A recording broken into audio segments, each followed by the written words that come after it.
புதுச்சேரியில் இடைக்கால பட்ஜெட் கூட்டம் வருகிற 12ஆம் தேதி நடைபெற உள்ள சூழலில் முதலமைச்சர் ரங்கசாமி தலைமையில் அமைச்சரவை கூட்டத்தில் முக்கிய முடிவுகள் குறித்து விவாதிக்கப்பட்டது.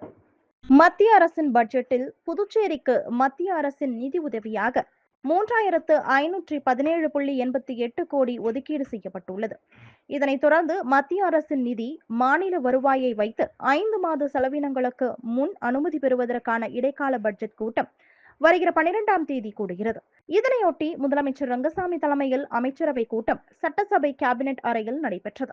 இதில் அமைச்சர்கள் நமச்சிவாயம், லட்சுமி நாராயணன், தேனி ஜெயக்குமார், திருமுருகன், ஜான்குமார், தலைமை செயலர் சரத் சௌகான் உள்ளிட்ட அரசு செயலர்கள் கலந்து கொண்டனர்.